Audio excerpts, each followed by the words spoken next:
Generational wealth. It is easy to picture generational wealth as a vast inheritance, a sudden windfall of cash and estates. The reality, however, is far more subtle and far more powerful. It is less like winning the lottery and more like starting a race halfway to the finish line. The process often begins with a single, foundational asset, a family home, a small business. That asset doesn't just exist, it works. The home appreciates, building equity that can later fund a child's college education without debt. The business generates profits that are reinvested or used to seed the next generation's ventures. This financial head start changes the entire trajectory of a life. A graduate with no student loans can afford to take a lower-paying internship at a prestigious company, gaining experience their debt-laden peers cannot. They can begin saving for retirement in their early 20s, letting compound interest work its magic for an extra decade. But the inheritance isn't just monetary. It's the transfer of crucial knowledge. Dinner table conversations about investing, taxes, and managing credit become a financial curriculum. It's the social capital, the built-in network of trusted lawyers, accountants, and industry contacts that can open doors with a single phone call. Each advantage builds upon the last, creating a self-reinforcing cycle. It is a quiet, compounding force that shapes opportunities long before a will is ever read. Elite education, the stone arteries and ivy-covered walls project an image of timeless scholarship. A place where the brightest minds gather to debate the great ideas. But to see these institutions as mere centers of learning is to miss their primary function. They are, first and foremost, powerful sorting mechanisms. The real education happens not just in the lecture hall, but in the dining clubs, the late-night study groups, and the alumni mixers. It's about absorbing a culture, learning to speak the same language, to navigate the same social circles, and to recognize who belongs. The product being sold isn't just a diploma, it's a meticulously crafted network.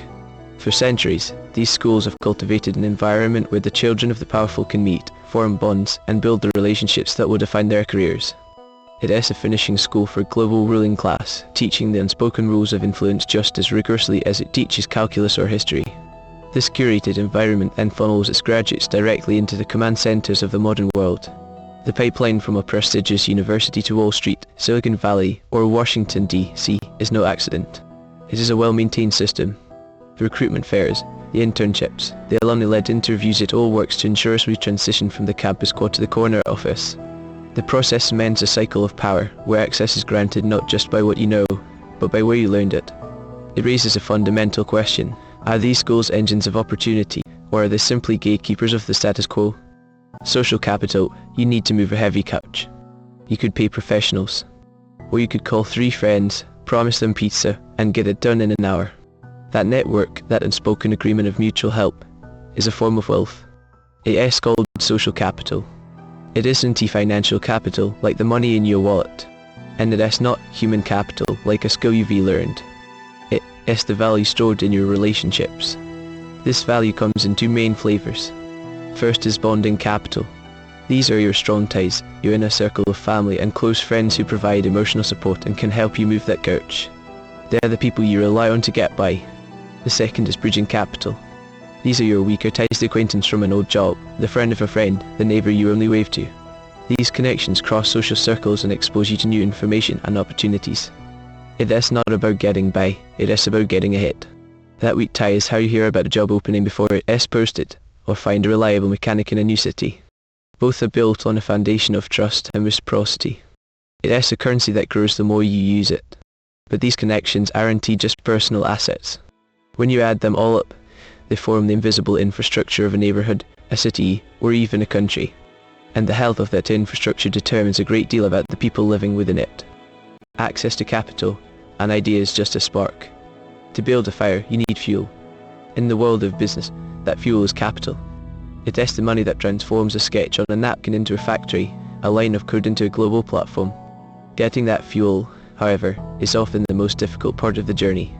For centuries, the primary sources were banks and wealthy patrons. A loan required collateral, a solid history, and frequently, the right social connections. This system was designed to fund the predictable, not the revolutionary. Then came venture capital, a new engine built to bet on the future. VCs didn't just offer money, they offered expertise and a network, promising to turn risky startups into industry giants. This model fueled the modern tech boom, creating unprecedented wealth and changing how we live. But a closer look at the flow of money reveals a startling pattern.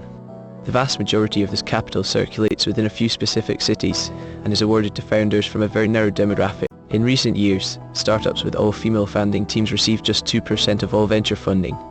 This isn't simply a number, it's a bottleneck. It dictates which problems get solved and whose ideas are deemed worthy of investment. The question isn't just about fairness. It's about what we're missing.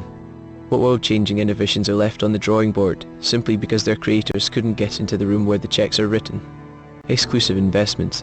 For most people, investing means buying stocks in companies like Apple or Ford. It is a public marketplace open to anyone with a brokerage account and a few dollars. But beyond this world lies a parallel financial system.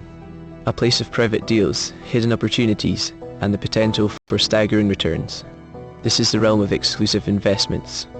To even get a glimpse, you first have to pass a critical test. The government calls it being an accredited investor, which is a polite way of saying you're already wealthy. You need a net worth over $1 million, excluding your home, or a steady income of several $100,000 a year. This gate is officially there to protect people from extreme risk. But it also concentrates access to some of the most lucrative opportunities within a very small circle. Once inside, the options are unrecognizable. You aren't buying a few shares of a public company, you're buying a stake in a biotech startup before it even has a final product. You're not investing in a public real estate fund, you're part of a small group funding the construction of a new data center. This is where venture capital firms place their bets on the next tech giant and where private equity funds buy entire companies to overhaul them away from public scrutiny. The promise is a chance to see returns that can make the stock market look stagnant. But the risk is absolute. There's no easy way to sell, and your entire investment could simply disappear.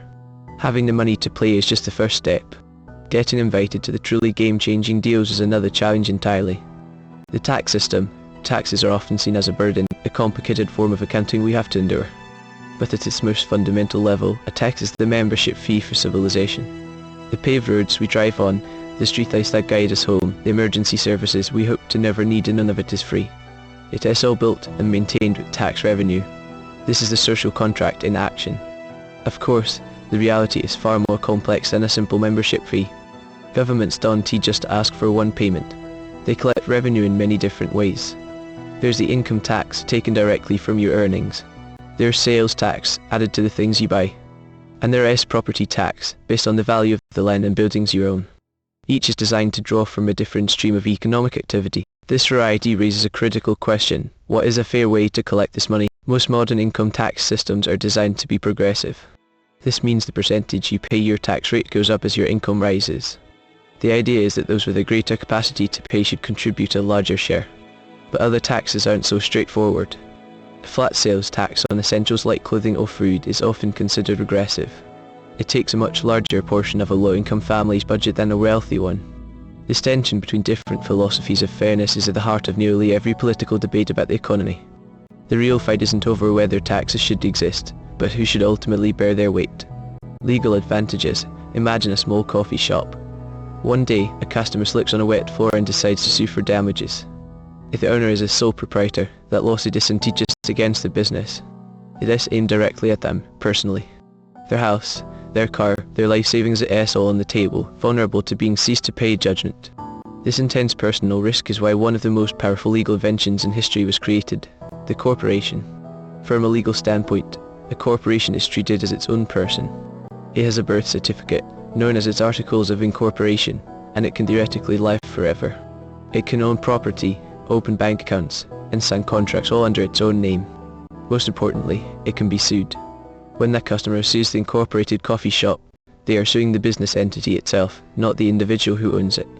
This legal separation is often called the corporate veil. It's a conceptual shield that protects the personal assets of the owners and shareholders from the debts and liabilities of the company. It is the legal foundation that allows entrepreneurs to take massive risks. They can invest in bold ideas, knowing that if the venture fails spectacularly, they won't lose everything they've ever worked for. This single concept fundamentally changed the scale of modern business. But this shield isn't absolute. It has limits. And in certain situations, a court can decide to pierce that veil, holding the owners personally responsible after all. Political influence. When a powerful government official steps down from public service, their career is rarely over. For many, it is the beginning of their most lucrative chapter. Consider a top regulator who spent years crafting the rules for the energy sector. A few months after leaving their post, they accept a 7-figure position with a major oil company. This isn't just a simple career change. This well-trodden path from Capitol Hill to corporate boardrooms is known as the revolving door. The former official doesn't just bring expertise, they bring an invaluable firm book of contacts and an intimate knowledge of regulatory loopholes. Their new employer isn't just hiring a consultant, they're purchasing access. This access means their calls get answered. It means they know precisely who to talk to and what to say to steer policy discussions in their favour. It is a direct line to the heart of government that competitors can only dream of. The arrangement creates a subtle but powerful incentive system. A regulator overseeing an industry knows that a comfortable, high-paying position could be waiting for them after their term ends. The real question isn't just about what these former officials do in their new roles. It is about the decisions they made while still in office. Was every regulation written with only the public interest in mind, or was the prospect of a future paycheck a quiet, persuasive voice in the room? Premium healthcare. Imagine a doctor's appointment that starts on time. An appointment where the physician spends an entire hour with you, not 7 minutes. This isn't a scene from a distant future. For a growing number of people, it's a reality. Welcome to the world of concierge medicine, a core component of premium healthcare. The promise isn't necessarily a secret cure, but something far more valuable: access and time. Members pay a significant annual fee, not to an insurance company, but directly to their physician's practice. In return, the barriers of traditional healthcare seem to melt away. They get same-day appointments, the doctor's personal cell number, and proactive wellness plans. The reason is simple math. A concierge doctor might have a patient load of just 300, compared to the 2,000 or 3,000 managed by a typical primary care physician. This extra time allows for a fundamental shift in philosophy, moving from reactive to preventative care. Instead of just treating symptoms as they appear, the focus is on optimizing health for the long term. Doctors can coordinate complex care, analyze advanced genomic data, and act as a personal health strategist. But this highly personalized, friction-free experience creates a distinct two-tiered system. It stands in stark contrast to the crowded waiting rooms and bureaucratic hurdles that define the experience for most. The existence of this premium lane forces a difficult question. Is exceptional healthcare a consumer product, or is it a human right? The luxury of time. For most of human history, wealth was something you could see and touch. A sprawling estate, a vault of gold, a commissioned work of art. These were the physical markers of status. But a quiet revolution was happening, one that would redefine the very meaning of affluent. It began with the ticking of the first factory clocks, which sliced the day into sellable units. Suddenly, time wasn't just the rising and setting of the sun, it was a commodity. A resource to be measured, divided, and spent. The modern world accelerated this. Technology promised to be a great time saver. Dishwashers, instant communication, online shopping. We were supposed to be liberated, left with endless hours for leisure. Instead, we found new ways to fill the space. The workday expanded to fill our pockets. The home became another office. Every saved minute was immediately reinvested into another task, another email, another demand on our attention. This created a new, invisible scarcity. And where there is scarcity, a new luxury is born. Today, the truly wealthy are not just acquiring more things. They're systematically buying back their own lives. A private jet isn't about the leather seats, it is about skipping the 2 hours in a security line. A personal chef isn't about gourmet food, it is about reclaiming the 10 hours a week spent on planning, shopping, and cooking. The ultimate status symbol is no longer the expensive watch on a wrist. It is the freedom to not care what time it is. The question then becomes, what happens when a society's most sought after good is the one thing everyone is given for free? The self-perpetuating cycle. It starts with a simple hesitation. A finger hovers over a video for just a fraction of a second longer than usual. The content could be anything: a political rant, a new fitness trend, a fringe conspiracy theory. To the user, it is a forgotten moment, a mindless scroll. To the algorithm, it is a signal, a valuable breadcrumb in a vast trail of data. The system doesn't understand why you paused. It has no concept of irony, or morbid curiosity, or accident. It only knows that you did. So, it offers you another video, just a little more pointed, a little further down that same ideological path. You click it, maybe out of boredom. Now the signal is stronger, the pattern clear. This is the engine of the cycle. Your passive curiosity is interpreted as active intent. The platform's goal is to maximize engagement, and the most effective way to do that is to serve you a more potent version of what you just consumed. Soon, your entire feed is a distorted reflection of that single, fleeting moment of interest. The recommendations don't just show you what you like, they begin to construct what you will like next. Your digital world shrinks, its walls built from your own reinforced clicks and views. The system isn't just predicting your behavior anymore. It is actively shaping it, creating a feedback loop so seamless, you might never notice you be caught inside. The real question then becomes, how much of your identity is being curated for you?